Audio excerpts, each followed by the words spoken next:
Good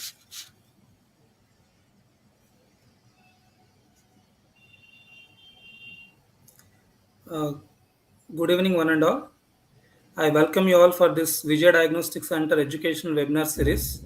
This is Dr. Dileep. I'm consultant radiologist working in Vijay Diagnostics Vizag Jagadamba branch. We conduct clinical radiological webinars regularly in Vijay Diagnostic Center, and today is one such day where both the clinicians and the radiologists discuss various topics, and this will be mutually helpful for both the radiologists as well as clinicians. The radiologist gets clinical perspective, what the clinician wants from us during this reporting the study, and the clinicians can enhance their radiological knowledge and they can give us some new inputs. Today we have chosen a very interesting topic. It is about radiological evaluation of pelvic floor disorders. It is one of the new MR imaging modalities which is being practiced nowadays for evaluation of various pelvic floor pathologies. And Vijay Diagnostic Center is one of the few diagnostic centers where this MR Difficultgraphy and pelvic floor imaging is evaluated. As such, in where I work in Vishakhapatnam, I think Vijay Diagnostic is the only one diagnostic center where these studies are done. And even the radiologists, very few of them are able to read the imaging. And this is also a new topic to most of the young radiologists. So these webinars help in enhancing the knowledge of the radiologists and in providing better care and diagnostic evaluation of the patients. And today we have with us two eminent doctors. Today's chief guest is Dr. Santhi Vardhani. She is MS General Surgery. She is consultant general and laparoscopic surgeon at Yashoda Hospital, Secunderabad, and associate professor in Usmania Medical College. She is one of the eminent surgeons in the city with its special interest and expertise in laser treatment of hemorrhoids, sphincterotomy, and laser treatment of fistula and fissure in ano.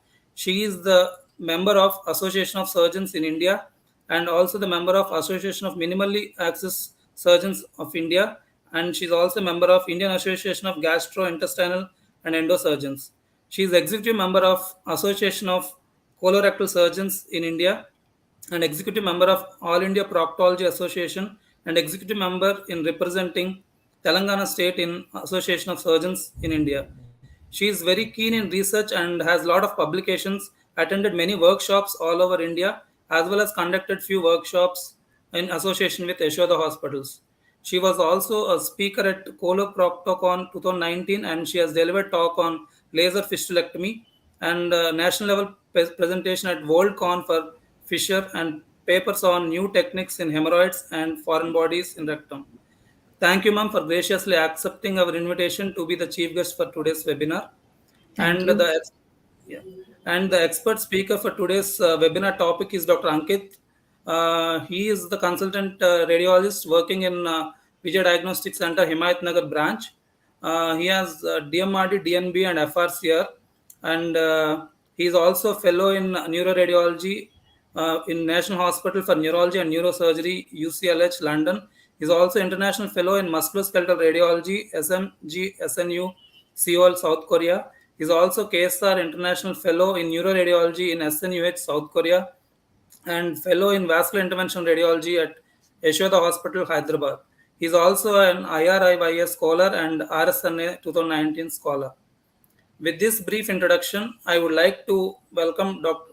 Santhi Vardhani ma'am to give a brief clinical perspective on the pelvic floor pathologies and what the clinician experts from us as radiologists to give a report.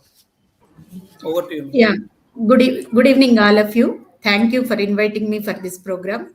And I know Ankit very well. He is very much expertise in the pelvic floor imaging. So the correct topic and correct person chosen by the Vijay Diagnostics.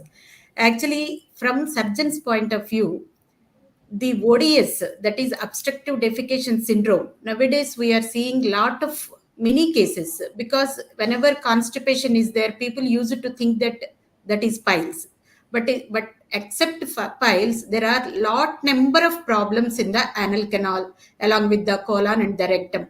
So this regarding the MRI Defecation, not only the MRI Defecation, I want to ask Ankit, after MRI, just for the piles regarding the vascularity, whether the radiologist can he able to tell the vascularity regarding the piles, or portal hypertension varices, differentiation between the piles and the varices, and this MRI Defecation, how come it is useful to take a call as a surgeon to do any surgery, or after evaluation of all constipation studies and all, we are going for this MRI Defecation. And our surgeons also, not only radiologist wise, surgeons also, this ODS concept is very new to the junior surgeons. So how will you guide us to take a call regarding the patient about the surgery of the ODS? Can you lead us now? I'm not able. Yeah, thank you, ma'am, for your clinical insight. And now I request Dr. Ankit to start his presentation. Good evening, everyone. Thank you, Dr. Dileep, for the kind introduction. And thank you, Santhi, ma'am, for accepting our invitation and for your valuable opening remarks. I am Ankit Balani, consultant radiologist from Vijay Diagnostic Center, Himatnagar branch. And in coming 15 to 20 minutes, I'll briefly touch upon the radiological evaluation of pelvic floor disorders. This is a vast topic in itself and it would not be a justice to cover it in 15 to 20 minutes, but I'll try my best to highlight the various important perspectives of pelvic floor imaging. At the outset, these are my disclosures. There has been fair usage of copyright work for non-profit educational purposes, and these are my crediting sources. This picture explains the state of the mind of a large number of radiologists as well as surgeons when they encounter a pelvic floor imaging, precisely because the imaging is not very commonly done and not very commonly practiced. There are only few centers in the country which are actually actively doing MR difficography studies. And the objectives of today's talk include to briefly touch upon the clinical perspectives, talk about the varying imaging options available as regards to the fluoroscopic proctography, the translabial or transperineal ultrasound, or the MRI. And we'll talk about in this detail about the MR imaging as regards to the technique, the interpretation, the pelvic floor anatomy, and the clinical utility, that is both for the anatomical evaluation as well as the functional evaluation. Let's briefly touch upon the clinical perspective of pelvic floor disorders. They can present with a large number of symptoms varying from constipation, the obstructed defecation syndrome, sexual dysfunction, mesh complications, pelvic organ prolapse, pelvic pain, dyspareunia, fecal incontinence or urinary incontinence. The prevalence is very high as 67.5% in females, and it increases with the age, parity, and obesity. The prolapse is one of the common indications for gynecological surgeries. There is approximately 11.1% lifetime risk of a single surgery by the age of 80 years, and it is interesting to note that approximately 17 to 29% of them, that is approximately a third of them, would require more than one procedure. This is because of inadequate preoperative evaluation and dysfunction of the repair procedure that has been performed. Most patients are asymptomatic, and imaging is only needed in symptomatic individuals. This is a very important thing, that many of the patients who have pelvic floor disorders would be asymptomatic, and imaging plays no role in such patients. It is only when the patient is symptomatic and may require a surgical procedure, a preoperative evaluation with imaging would be worthwhile. The etiology is varied. It may be because of previous pregnancy, vaginal delivery, or previous pelvic surgery, which results into increased abdominal pressure, reduced muscular tone, and various delivery or surgery-related injuries to the muscle, ligament, and bones. Chronic straining in patients with constipation or COPD, which may lead to pudendal neuropathy or have multifactorial associations with diabetes. A genetic predisposition in patients with oversized pelvic outlet, and altered collagen and elastin metabolism, or in patients preferably mostly in females following menopause, or with increasing age, or with increasing obesity, wherein it is multifactorial and because of reduced collagen and elastin. Let us first start with the compartments in the female pelvis. There are three compartments, that is the anterior compartment comprising of the urinary bladder and the urethra, with the problems of cystocele and urethral hypermobility. the middle compartment, which comprises of the uterus, the cervix, and the vagina, with the problems of multiple pelvic organ prolapse, and the posterior compartment comprising of the rectum and anal canal, with the problems of rectocele, rectal intersusception, prolapse, and cul-de-sac hernias. This compartmentalization is very good for a radiologist. However, the professional compartmentalization, that is the anterior compartment being taken care by the urologist, middle one being taken by the gynecologist, and the posterior one being taken care by the colorectal surgeons, is one of the prime reasons of failure of a surgery of pelvic organ prolapse. Therefore, there is a need for multidisciplinary team while operating the patients with such complaints. The concept of pelvic organ collapse can be easily understood by the boat and dry dock theory that was given long back in 1993 by Delancey and Norton. What they said was the pelvic floor could be compared to the water on which the pelvic organs, that is the ship, are floating and held by the strings, which are nothing but the ligaments and the fasciae. Whenever there would be a weakness in the pelvic floor muscles, the pelvic organs would start sagging down. They would increase the pressure onto the ligaments in the fascia, which would eventually give up, and thus resulting into pelvic organ prolapse. Talking about the imaging options available, the first option available is a conventional or a fluoroscopic proctography. In this, what we do is the patient is asked to lie down on a special commode which is made up of plastics so as to avoid any kinds of artifact while the procedure is being done. This is usually on a mobile chair with a fluoroscopic C-arm which would take the images.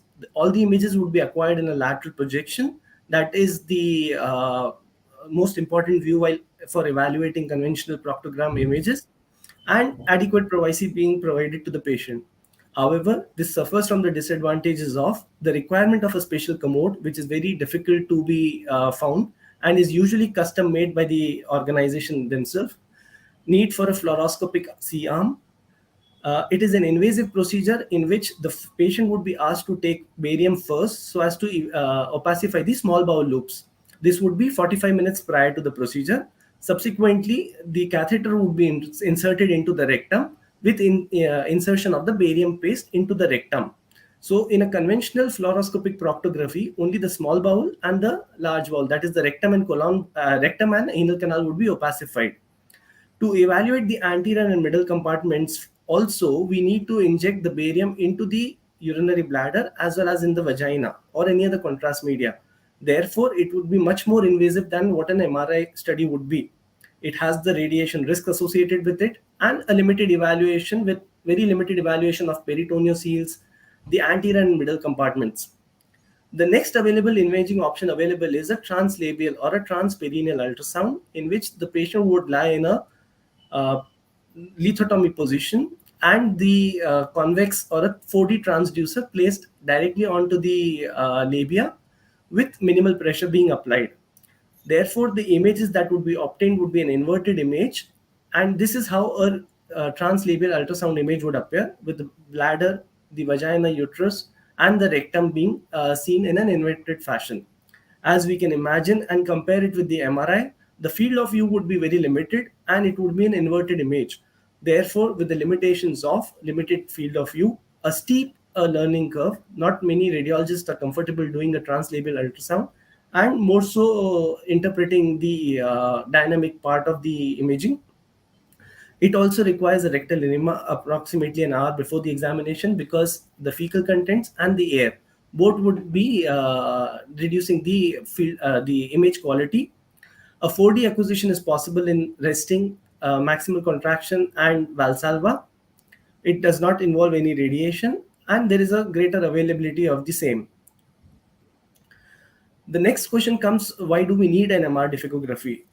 This is because the clinical examination results into misdiagnosis in the site of prolapse in approximately 45 to 90% of the patients. It is not reliable in assessing the evacuation abnormalities, and clinically we cannot differentiate the cul-de-sac hernias, that is the peritoneoceles, the fat-containing peritoneoceles from the enteroceles or sigmoidoceles. And this, when found, would change the management. Another thing to note is the pelvic floor weakness is usually generalized. With the patients who are only presenting with posterior compartment syndrome, MR difficultgraphy, when done, showed multifocal defects in approximately 34% of the patient. That is, it provides with a global anatomic as well as functional assessment. It alters surgical management in as great as 67% of the patients. And MR difficography has been shown to show good, moderate to good correlation with surgery. When we are doing MR difficography, the next question that comes is, should we be Tesla specific? That is, should we be going only for the 3 Tesla scanner, or even 1.5 is okay for the same? The answer is, we are neither Tesla easy nor Tesla crazy. That is, what we intend to provide is a solution specific, a disease specific, a organ specific, or a patient specific solution. And as regards to MR difficography, both 1.5 as well as 3 Tesla scanners are good enough. Next, the study should be done in a supine or an upright position. So the upright scanners are usually an open scanner with low permanent magnets, that is usually of 0.5 Tesla or lower field strength. Therefore, though the open scanners with the upright position would provide with the advantage of more physiological position of defecation, however, they suffer from the disadvantages of non-availability. There are only few permanent scanners available in the country as of now, and very poor image quality because they are low Tesla scanners. Therefore, what is preferred these days and commonly performed is a supine imaging with a high Tesla scanner, that is 1.5 or 3 Tesla. And there have been multiple studies which have shown that supine difficography studies are almost equivalent to a erect difficography study. So let's talk about how do we do it. The most important concept is the pre-procedural educational and counseling. What we do here is we would show the patient annotated and anonymized images of the scans that have been done previously and various videos, so as to explain the patient what procedure they will be undergoing. We have to imagine how difficult it would be for a patient to lie down in a scanner with so much noise around, with the headphones around, with the technician giving constant instructions, and asked to defecate in a scanner in a supine position. So we have to respect that. We have to give adequate privacy to the patient, explain them as number of times as they want, so as to have a good outcome at the end of the study. What we usually also do is a practice run. That is, we do a cine imaging before injecting the rectal gels, so as to understand whether the patient has understood our instructions very well or not. We would maintain the patient privacy. We would do a rectal filling with the ultrasound gel, that is usually around 150 to 180 ml of the ultrasound gel, which may be added with mashed potatoes or semolina to provide with a consistency similar to that of a fecal matter. Vagina may also be distended with around 30 to 50 ml of gel, which is optional. And importantly, the patient would be asked to avoid approximately 30 to 60 ml minutes prior to the examination, so as to have optimal bladder distension and avoid the pelvic crowding. There is no need for an oral or intravenous contrast. The patient would be supine with the knees bent. In the technique, what we would do is acquire the conventional T2 weighted images without fat separation in sagittal, axial, and coronal planes. This would be done so as to evaluate the organs, muscles, ligaments, and bones. This is very important, and probably one of the most important take home message, that MR difficography, though it is a functional imaging, it also provides with a large amount of anatomical information. This is something that not many centers do it, and many people would overlook this also. The next is the functional evaluation, wherein we would do evaluation in the resting, squeeze, straining, and the defecation states by using a single shot fast spin echo, that is true FISP or SSFSE. Another thing that we do here that is not done very commonly at centers outside is we would acquire the images in midline sagittal as well as the left and the right parasagittal images. We have to imagine a patient who would be trying to defecate in the scanner in a supine position. So it is very logical that the patient might move a few millimeters here and there. Therefore, if the acquisition is done only in the midline sagittal plane, it is very likely that we would miss the acquisition, as in this patient, wherein the midline sagittal is not actually the midline sagittal because of the patient movement. And just imagine repeating the procedure again with again insertion of the rectal jelly.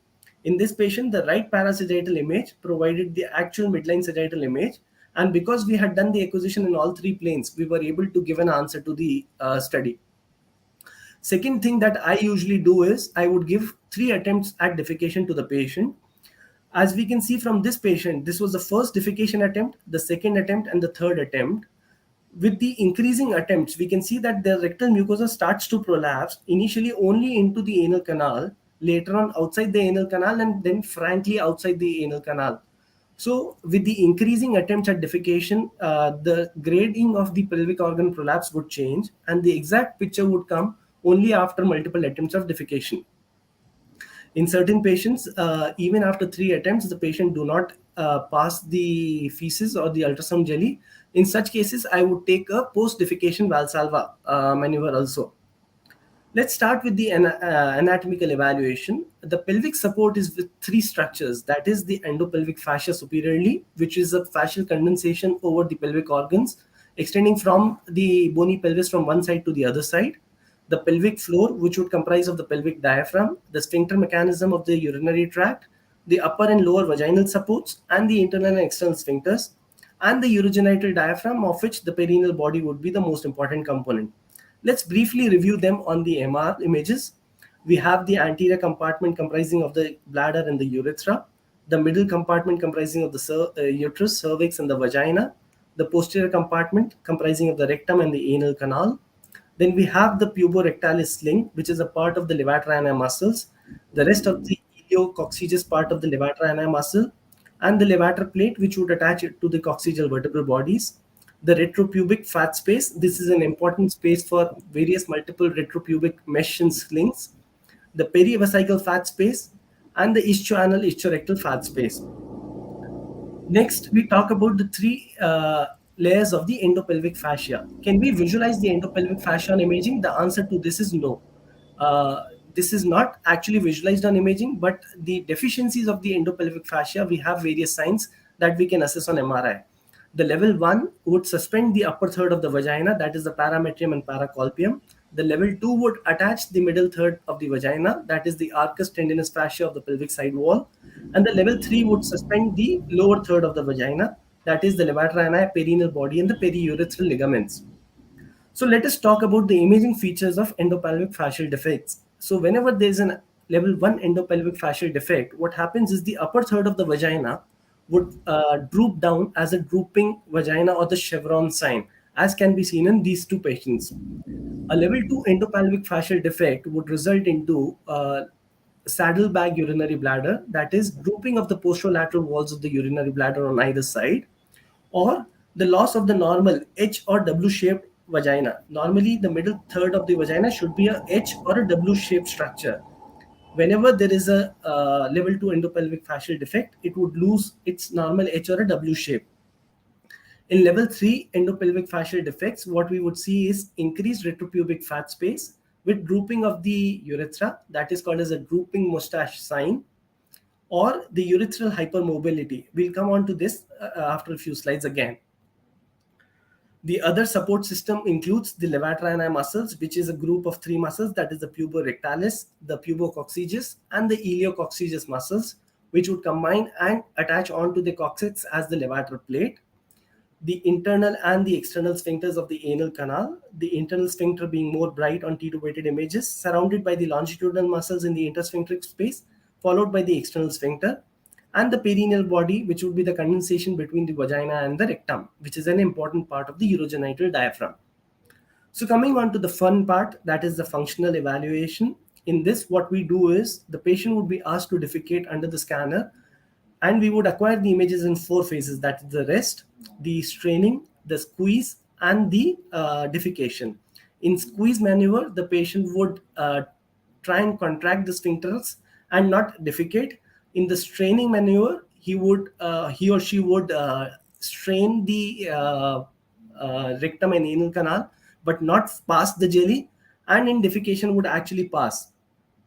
For this, we use a few landmarks, that is a pubococcygeal line, a line drawn from the inferior pubic symphysis up to the last intervertebral disc between the coccygeal segments.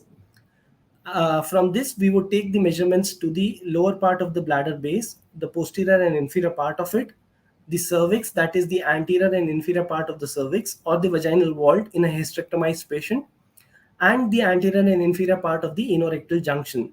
This would give us the extent of the pelvic organ prolapse. Next, we do a measurement of the anorectal angle, that is the angle between the anal canal and the posterior wall of the rectum. and the urethral angle, that is the angle drawn between the urethra and a perpendicular drawn to the pelvic pubic symphysis. Important thing to note is the anorectal angle would reduce when the patient is squeezing, that is because of the contraction of the puborectalis sling, and would increase, that is the angle would increase while the patient is trying to strain or defecate. There are a few tips and tricks for the same. Because the position of the last coccygeal segment would change with defecation, many centers would instead use the sacrococcygeal disc space as the landmark. Important thing is this should be uniform and it should be in consensus with the surgeons that we are catering to, so that there is no differentiation between the understanding as to what the landmark was used. The next thing is for the anorectal angle, again the posterior wall of the rectum would keep on changing. Therefore, we could also use a levator plate for the same.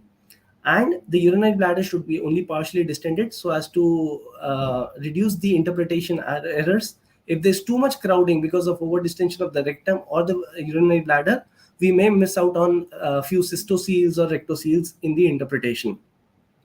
So this is the active defecation phase going on, and we would take the measurements from the pubococcygeal line. There are two important measurements that we take, that is the hiatus, the levator hiatus extending from the inferior pubic ramus up to the posterior anorectal junction, and the M line, that is the inferior descent of the anorectal junction from the pubococcygeal line as a perpendicular drawn from it. There has been standardized grading criteria available for pelvic floor relaxation using the H and M line, that is the levator hiatus normally being less than 6 centimeters, anything between 6 to 8 being grade 1, 8 to 10 moderate being grade 2, and more than 10 being grade 3, that is severe. M line, that is the descent being less than 2 centimeters usually, 2 to 4, 4 to 6, and more than 6 being the respective grades of descent. For pelvic organ descents, we used these measurements using the pubococcygeal line. And what we can remember is there is a rule of 3, that is less than 3 centimeters being grade 1, 3 to 6 being grade 2, and more than 6 centimeters being grade 3. It has been found that even in normal individual, there would be some degree of the inferior descent. Therefore, for anterior and middle compartments, up to 1 centimeter is considered as normal, and anything beyond 1 centimeter is abnormal. While for the posterior compartment, up to 2 centimeters is normal, and anything beyond 2 centimeters is considered as abnormal. For rectocele, that is the anterior bulge of the rectum from a perpendicular drawn from the anterior wall of the anus, up to 2 centimeters is considered to be grade 1, 2 to 4 centimeters being considered as moderate, and more than 4 centimeters being severe. However, there is some discrepancy with some literature stating that less than 2 centimeters is not that significant, and what is more clinically significant is more than 2 centimeters anterior rectocele. So let us just quickly review 2 cases and see what we are intending to provide with MR difficultgraphy. This was a 65-year-old female presenting with difficulty in defecation. The study was done in normal and squeezed state. In the squeeze, she's trying to contract her puborectalis sling. The measurements were normal, that is the anorectal junction being slightly below the pubococcygeal line, less than 2 centimeters on the resting state, with a mildly widened levator hiatus that is more than approximately 5.2 centimeters. The angle being normal, with squeezing, the angle reducing to approximately 106 millimeters. On defecation, if we go through the images, we see that she's trying to actively defecate, with now the rectal mucosa starting to prolapse, and then there is a full degree extra-anal rectal organ prolapse. So if you look at the static images, you can see that there is a small mild degree of cystocele. She was already hysterectomized. There's a grade 3 peritoneocele, which is actually fat-containing peritoneocele. And there is a complete extra-anal full thickness rectal prolapse with a widened angle on defecation. So these are the static images showing the rectal intussusception, which progresses on to the extra-anal rectal prolapse. And thus, we can just see the grading of rectal intussusception, the grade 1 being just mucosal thickening, grade 2 being rectal mucosal, recto-anal being grade 3, recto-anal full thickness being grade 4, and external full thickness is grade 5. The presence of intussusception would change the surgical management, and it's very important to be reported in the study. The other things that we evaluate are the enterocoels, the peritoneocoels, and the sigmoidocele. That is the descent of the peritoneum with or without the small bowel or the sigmoid colon as the contents. It is important to note that approximately 24% of the patients are not detected on physical examination, and there is a misdiagnosis in as high as 10% of the patients. This is important because the surgical approach changes from the transvaginal to a transabdominal approach whenever there is an enterocele in addition to the rectocele. In this 53-year-old female who had presented to us with chronic constipation, an MR difficultgraphy was ordered, and we can see that the resting state showed an angle of around 104 degrees, which reduced on squeezing state. However, it reduced even further on defecation stage. Ideally, during defecation, the puborectalis should relax and there should be an increase in the angle. You could appreciate this seeing the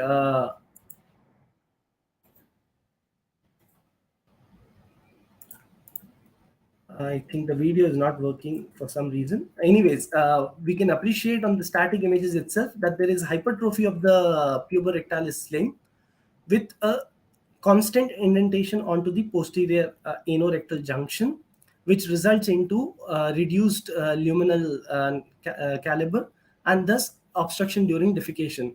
This is called as spastic pelvic floor dyssynergia or spastic pelvic floor syndrome.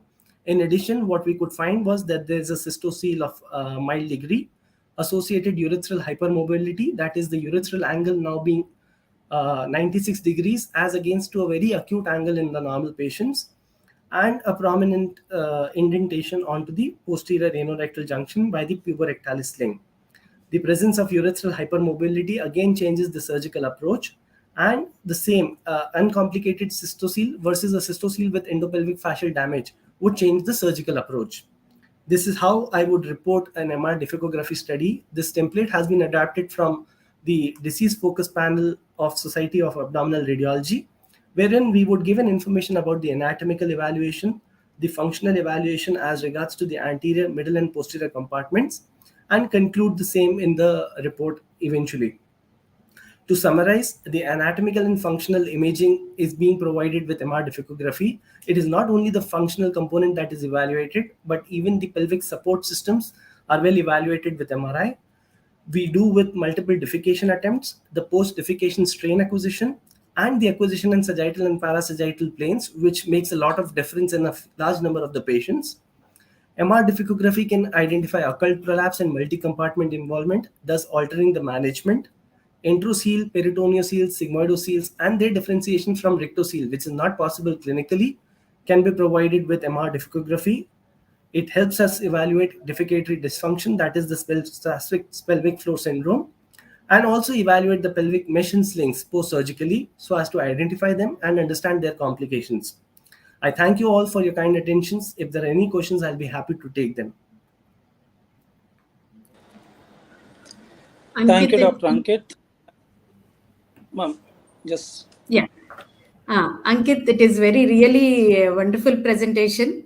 Actually, I want to ask one thing: is MRI deficogram can give 100% positive result, or if it is some percentage of negativity, how much you are seeing in your practice negative result? Yes, ma'am. So eventually, when we started doing the study, we were only acquiring only one single attempt at defecation. In such cases, I used to find that a lot discrepancy between the clinical findings suggested by the surgeon. Like many a times, they used to say that there is a full thickness prolapse, but I was only seeing mild descent if at all. Many a times, there were no prolapse also. So with the 3 attempts at defecation, the false negative rate has reduced, but still I would encounter a large number of the patients who say that there is a full thickness prolapse of the rectum. That is, they showed me the photographs with the rectum absolutely outside the body, but on imaging we saw an absolute normal study. So I was wondering as to why this was happening. So I realized that there in certain patients there is a significant mucosal edema because of recurrent prolapse, which might prevent the actual degree of prolapse. Number one. Number two, we have to be mindful of the technique that we are doing it in a supine position with so much disturbance to the patient. So many a times it is the attempts that the patient makes also changes the degree of false negativity.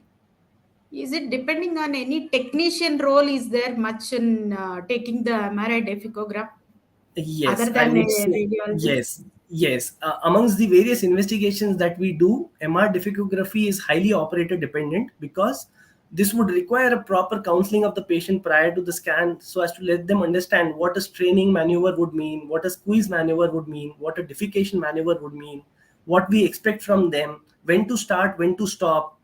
And similarly, the technician should be careful enough in taking the proper sections in the sagittal and parasagittal planes.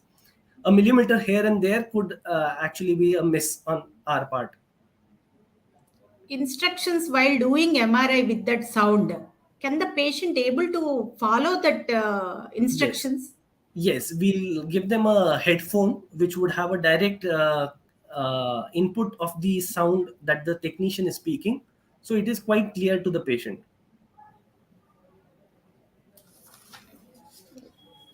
I feel, Regarding, yes, ma'am. mm, I Regarding the feel question sound. that you had asked before about the piles and all, so Yes. hemorrhoids on imaging, I would say that I keep on seeing them, especially in patients who are referred for fistulograms for perianal fistulas. But as a radiologist, it is not a primary role to evaluate hemorrhoids because they could be very well visualized clinically. uh, Considering the possible options of evaluating the vascularity, I think a trans perineal ultrasound or a endoanal ultrasound would be much better using Doppler techniques so as to give an idea as to the degree of vascularity and possibly the source of the same. But MRI otherwise has no role in the same. One more question. Before the era of MRI, we are doing X-ray fistulogram. Why the radiologists stopped doing that, and why we are telling that it is not at all useful nowadays? Yes. So, X-ray fistulograms, there are multiple reasons for the same. What I'll just briefly introduce to the audience as to what X-ray fistulogram is. In X-ray fistulogram, when a patient has come with a perianal discharge, I would cannulate using an IV cannula, the plastic part of it, inject the iodinated contrast, and take images. So number one, I am introducing a cannula, which would be painful for the patient. It may flare up the infection. There's already infection going on there. It may flare up the infection. I may create a false passage because I'll be pressing the contrast with force. So there might not be a secondary tract which I may create. Third, I would take the images in lateral and frontal projections, but I have no idea about where the levator plate is, where the sphincter complex is, where the exact anatomy is, because there is no soft tissue resolution in X-ray. So I would presume that there is an internal opening. I would presume that it may be supralevator or infralevator, and these things are very important when it comes to the surgery because a supralevator disease versus an infralevator, there will be a totally different outcome surgically. So as of now, with the availability of MRI, I think there is no role whatsoever of X-ray fistulograms unless in a peripheral center where there is no access to either ultrasound or MRI. Ma'am, you're muted. Okay. Actually, from outside, we are getting a lot of MRI reports with this much paragraph of reporting will be there. Do you suggest the surgeons has to understand that one, or what do you feel from your Um, side? I would Radiologist, what perspective. Yes, ma'am. So exactly? I would say that I was fortunate enough to attend a surgical conference last month, wherein there were actual life surgeries going on. We being qualified as doctors have attended multiple surgeries, but after 10 years into a specialized branch, that becomes slightly Greek and Latin for us. So I presume the same would be on the surgeon's side also, that they are looking at the images, they're trying to help the patients, but this not being their specialty would be very difficult to interpret what the radiologist is saying. Therefore, what I would usually do is try and limit my report to whatever minimum needed. Second, I would try and give a representative diagram to the surgeon as to what the exact pathology I am seeing, simplified onto a line diagram so as to increase their understanding, because it is like a surgical roadmap for them. If they know the map nicely, the better Correct. the surgical outcomes. Correct. And post-operative recurrent fistula operated 1 or 2 times. Again, if you are taking MRI, are we getting a proper picture? Yes. Post-operative changes, how long it will be there in the MRI films? So immediate post-operative, I would not recommend imaging unless there are clinical reasons for the same, because it becomes very difficult to differentiate post-operative granulation tissue from the infection from the residual inflammation. So immediately we should not be doing it unless there are clinical reasons for the same.